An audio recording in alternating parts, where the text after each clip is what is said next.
SER Podcast.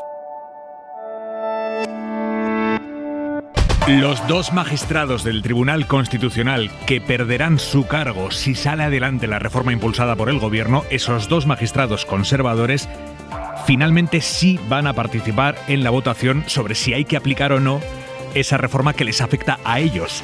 PSOE y Podemos habían intentado recusarlos por aquello de la imparcialidad y la apariencia de imparcialidad también, pero según fuentes del Gobierno, una mayoría de los magistrados, incluidos los dos afectados, han decidido que no hay recusación, que estos dos magistrados, Trevijano y Narváez, van a participar en la votación sobre si hay que paralizar o no la tramitación parlamentaria de la reforma que les afecta. Así que los dos magistrados directamente incumbidos por esa reforma, que además tienen el mandato caducado desde antes de verano, estos dos magistrados sí van a participar en la votación sobre la reforma. Votación de muchísimo calado. Si el Constitucional detiene o no la tramitación de la reforma del Código Penal, que incluye el cambio de mayorías para desbloquear la renovación del propio Constitucional. A esta hora no se ha votado el fondo. El fondo todavía no se ha votado, sigue reunido el Pleno desde las 10 de la mañana, un pleno larguísimo, y todos los escenarios están abiertos, todos. Que el Constitucional bloquee la tramitación, que no la bloquee, todo abierto a esta hora. Y la política en espera, con el Partido Popular, Feijóo anticipando que no va a aflojar su ofensiva, que llegará hasta donde haga falta, ha dicho el líder de la oposición. Y en ese contexto, mensaje, sin citar a nadie, pero mensaje del presidente del Gobierno. Quiero concluir reivindicando el valor y el sentido de lo que hoy estamos presentando, que no es sino el resultado de la política útil, la que cose territorios, la política que se construye desde el respeto, desde el acuerdo y desde el entendimiento para seguir contribuyendo a que España siga avanzando. Mensaje del presidente Pedro Sánchez esta tarde en la inauguración del AVE a Murcia, un asunto no el del AVE a Murcia, que también de muchísimo calado, pero el del Tribunal Constitucional, un asunto importantísimo que vamos a analizar esta noche en la última Ágora del año, Ágora prenavideña, va a ser a partir de las 10, las 9 en Canarias, con Calvo, Iglesias y Margallo. Pero antes, el tiempo, Jordi Carbó. Buenas tardes. Las nubes que en las últimas horas han dejado cantidades importantes de agua en Galicia, a lo largo de las próximas 24 horas irán avanzando hacia el este, afectando la mayor parte del país. No esperamos que llueva, o lo hará muy poco en el Cantábrico, el Mediterráneo y Canarias, pero en el resto de la península, entre mañana primeras horas y al final de la tarde, se van a recoger entre 5 y 10 litros por metro cuadrado en la mayor parte de poblaciones, con temperaturas mínimas esta noche más altas, las máximas en grandes cambios. A partir del miércoles, el ambiente será suave durante las tardes. Y hay media hora 25 deportes. Tony López, buenas tardes. ¿Qué tal, Aymar? Muy buenas. Argentina está volando en estos momentos al aeropuerto de Ezeiza, en Buenos Aires. Llegará de madrugada. Mañana martes celebrarán en las calles de la capital el tercer mundial de su historia. Ganaron a Francia, que hoy tiene la noticia de que Benzema ha dejado definitivamente la selección. Y todo esto en la previa de la vuelta al fútbol con equipos de primera en España. Mañana, pasado y el jueves, segunda ronda de Copa del Rey. Empieza hora 25.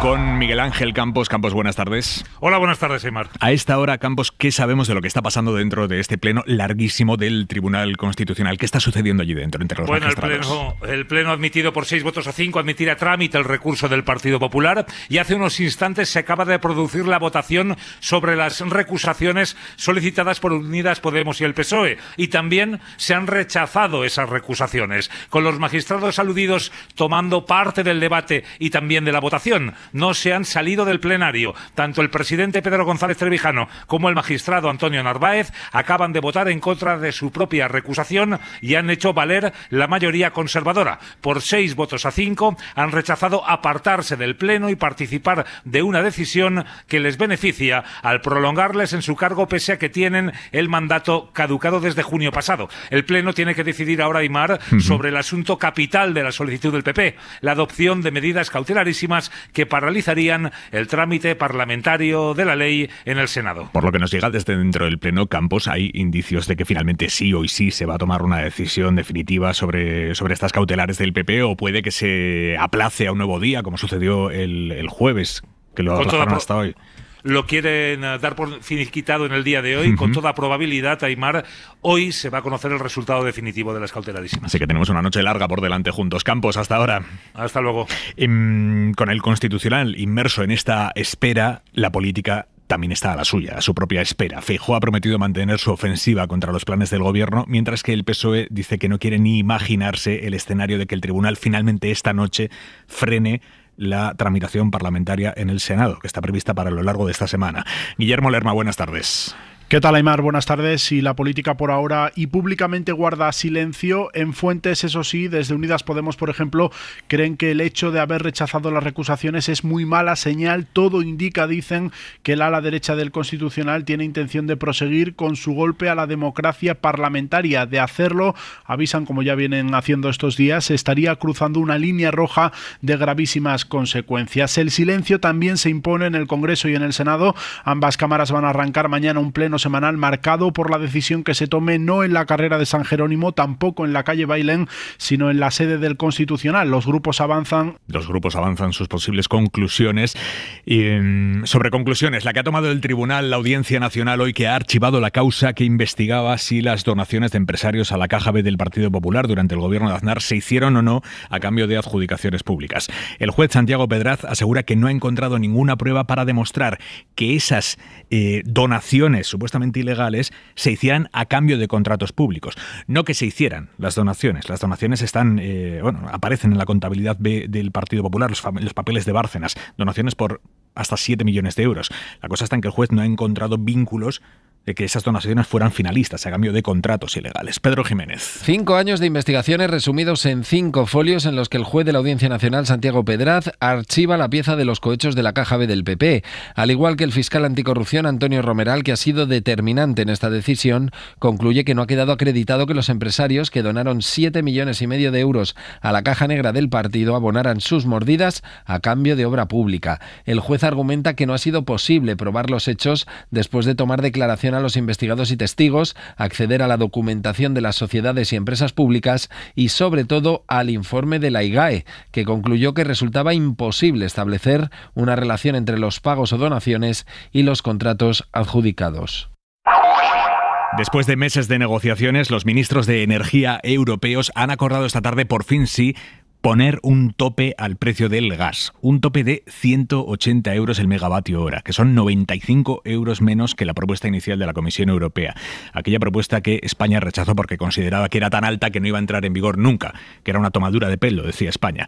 Bueno, el tope final es más duro, es una victoria de las tesis defendidas por países como el nuestro, frente a otros como Alemania, que defendían un tope bastante más laxo. Finalmente se ha pactado en 180 euros y esto entrará en vigor el 15 de febrero. Corresponsal comunitaria Griselda Pastor, buenas tardes. Hola, muy buenas tardes. Un acuerdo importante. Sí, han salido los ministros con una chaqueta nueva y nunca mejor dicho, porque la presidencia les ha regalado una sudadera en la que puede leerse una frase que intenta hacer célebre la presidencia checa: tantas reuniones como necesarias sean para el acuerdo. Nos la ha enseñado la vicepresidenta, podéis imaginaros, muy satisfecha. Ha costado muchísimo que se tuviera en cuenta esta tesis española, pero finalmente ha prosperado y además lo ha hecho con el apoyo de Alemania, algo muy importante, dice Teresa Rivera. La escuchamos. Las decisiones de estas características no pueden ser tomadas dejando fuera a actores muy relevantes en el conjunto de la economía y de la industria europea, y creo que sabiendo todos que para Alemania este era un tema muy sensible, porque tienen el temor de cómo van a responder a las necesidades energéticas de su país, no debíamos regular, tomar decisiones al margen o en contra de Alemania. Alemania iba a quedarse en minoría, pero finalmente se ha movido y ha aceptado apoyar este acuerdo a cambio de algo muy importante para ella. Claro, que se flexibilicen las reglas y se aceleren para sus nuevas plataformas de renovables. Gracias, Griselda. Y la otra noticia de última hora en el plano internacional nos lleva a Estados Unidos, porque está en marcha ahora mismo la última sesión del comité que investiga el asalto al Capitolio y el papel de Trump en el asalto al Capitolio. We will never give up. We will never concede. It doesn't happen. We don't concede. And we're going to the Capitol. Today was a dark day in the history of the United States Capitol.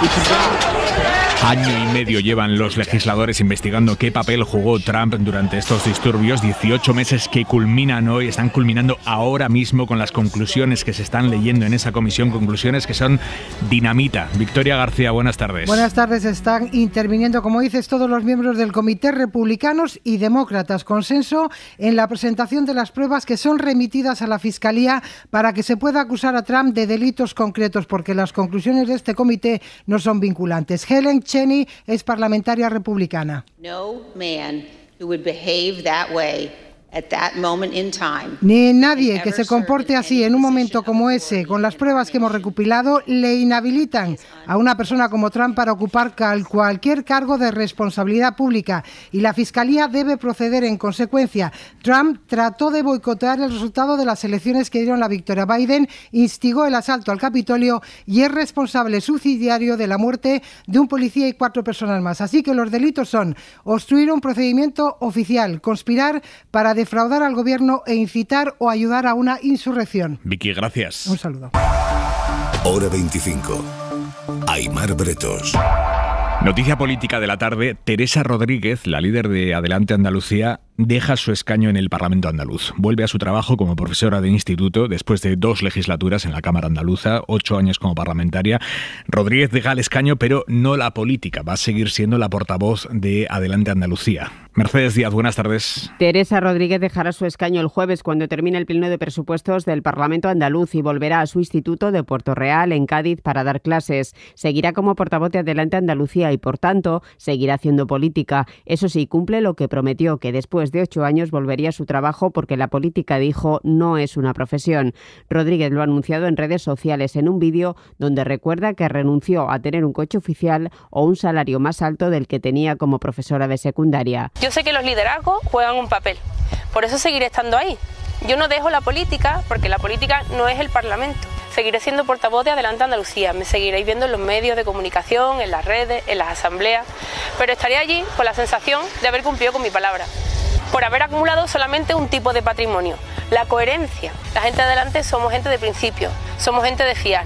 Estaré en mi instituto tomando de nuevo tierra. Rodríguez fue elegida eurodiputada de Podemos en 2014, entró en el Parlamento andaluz en 2015. Le sustituirá José Ignacio García. Y alguien de cuyo futuro inmediato no tenemos noticia es Elon Musk, el nuevo dueño de Twitter, que no ha dicho todavía "esta boca es mía" después de haber perdido la encuesta en la que él mismo les preguntaba a los usuarios de Twitter si querían que él siguiera como jefe de la red social. Él lanzó esta encuesta, la planteó además como algo vinculante, decía, si gana el que me vaya me voy. Más del 57% de los usuarios que han participado, 17 millones de usuarios, más del 57% ha votado diciendo vete. 18 horas lleva sin tuitear Musk, algo que es extremadamente inusual desde que se hizo con el timón de Twitter. Y ante este silencio, Nieves Goicoechea, buenas tardes. ¿Qué tal, Aimar? Se dispara la especulación otra vez sobre el futuro de Twitter. Sí, sigue ese mutismo raro en Elon Musk. Nadie sabe si dimitirá o no. Dicen algunos analistas que esta encuesta en realidad es una excusa para seguir adelante con su plan. Y este plan sería nombrar a un nuevo consejero delegado que lleve el día a día de Twitter. Otras voces aseguran, sin embargo, que para Musk Twitter es un pozo de pérdidas que arrastra además el valor de la acción de su otra compañía, Tesla, y que en realidad lo que quiere es dedicarse a esta empresa de coches eléctricos porque está continuamente perdiendo dinero. El de hoy es un paso más, ya veremos qué pasa en una situación caótica que en los últimos días ha provocado el despido y readmisión de periodistas americanos en Twitter que, según el empresario, eran muy críticos con él. Y lo último, la prohibición este fin de semana de que se enlacen en Twitter contenidos de otras plataformas de la competencia. Nieves, gracias. Hasta luego. Aquí en España, el gobierno, la patronal y los sindicatos se van a reunir pasado mañana, el miércoles, para negociar cuánto va a subir el salario mínimo en 2023. Y se van a reunir con el informe de los expertos ya encima de la mesa, y el comité convocado por el Ministerio de Trabajo propone subir el salario mínimo entre un 4,6 y un 8,2%. Esto es, dejarlo entre una horquilla de 1.046 a 1.082 euros. Esto es lo que proponen los expertos. Elsa Llorente. Lo que dice ese informe es que las últimas subidas del salario mínimo han servido para reducir la desigualdad y la pobreza y que no han afectado a la creación de empleo, argumento manejado por la patronal. Yolanda Díaz, ministra de Trabajo. Ya hemos demostrado que el salario mínimo es una herramienta muy eficaz y que lejos de todas las ideologías que se han vertido sobre él, no produce los efectos que se han teorizado ni en nuestro país ni en otras partes del mundo. Pero los empresarios prefieren que no se tomen decisiones unilaterales. Fernández de Mesa es vicepresidente de la patronal. No se puede pretender solo tomar medidas de manera unilateral que afectan al coste de las empresas. Los sindicatos ya han dicho que como mínimo tiene que subir como la inflación media, un 8,4%. Unai Sordo, de Comisiones Obreras. Los casi 2 millones de trabajadores y trabajadoras que cobran ese salario mínimo no pueden tener ninguna merma en el poder adquisitivo de su salario. El miércoles, agentes sociales y Ministerio de Trabajo se reúnen para intentar consensuar una cifra, aunque la decisión final será del Gobierno. Hora 25. Aimar Bretos. Ante los disturbios crecientes en Perú, el ministro español de Asuntos Exteriores, José Manuel Álvarez, ha pedido esta tarde a todos los turistas españoles que están allí en Perú de vacaciones que contacten en cuanto puedan con la embajada española o con el consulado. Dice, es una medida de precaución ante los disturbios que se han desatado tras la detención del expresidente Pedro Castillo, unos disturbios en los que han muerto al menos 24 personas.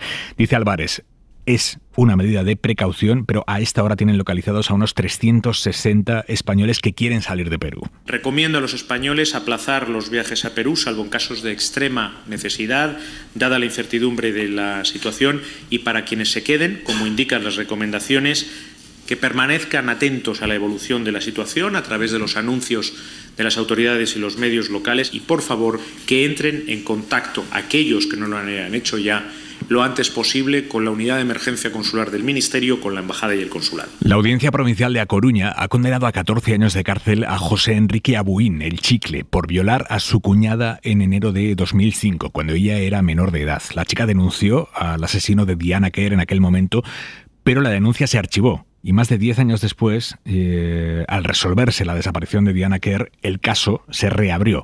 Él se declaraba inocente, pero el tribunal considera probado que él la violó a su cuñada, amenazándola con un cuchillo. Galicia, Lara Salgado. La audiencia también le impone una indemnización de 30.000 euros y le prohíbe comunicarse o acercarse a la víctima durante 22 años.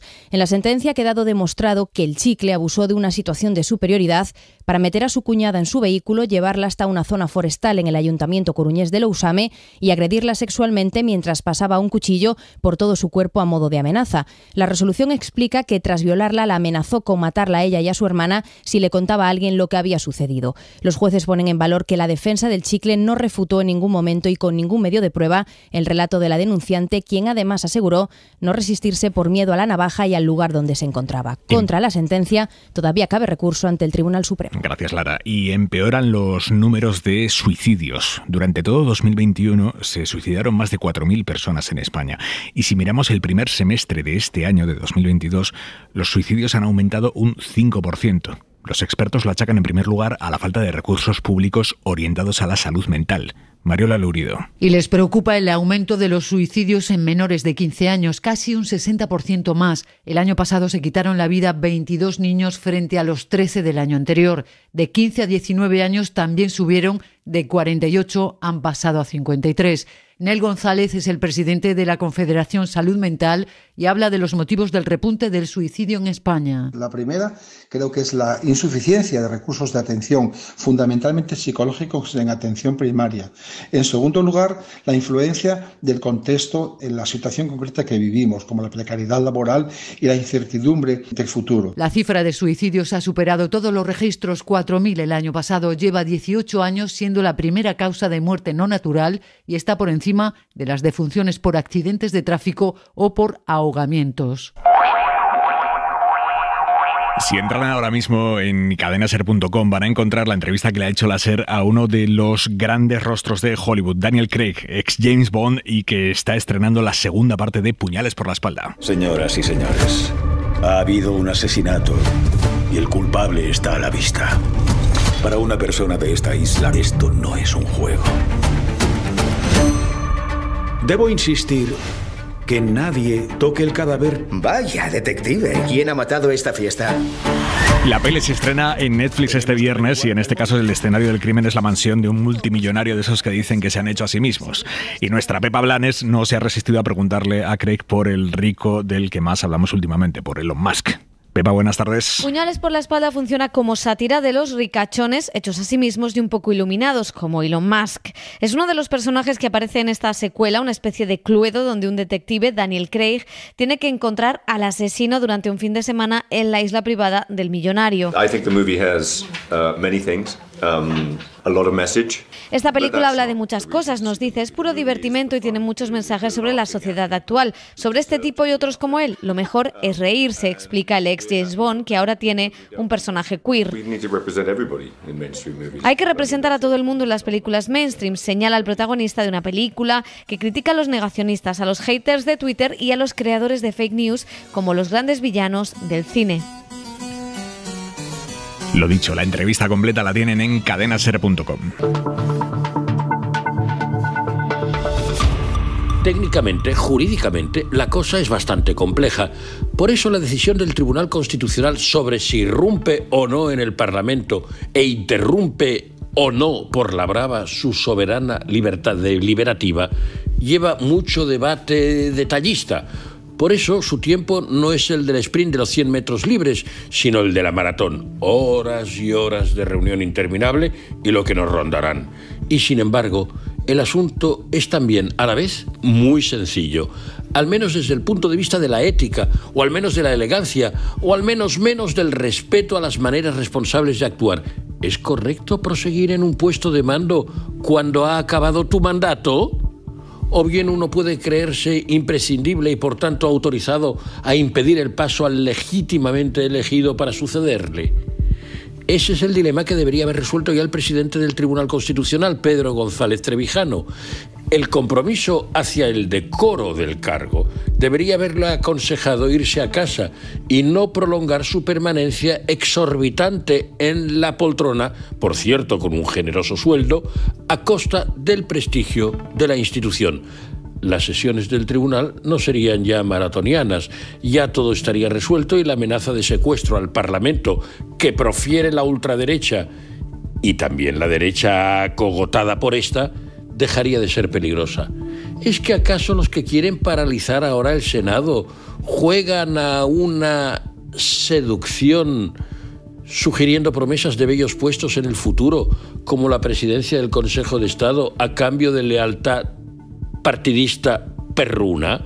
¿A quién serviría eso si lleva aparejada la deshonestidad y el descrédito? Suscríbete a Hora 25. Todos los episodios y contenidos adicionales en la app de Cadena Ser y en nuestros canales de Apple Podcast, Spotify, iVoox, Google Podcast y YouTube. Escúchanos en directo en la Ser de lunes a viernes a las 8 de la tarde.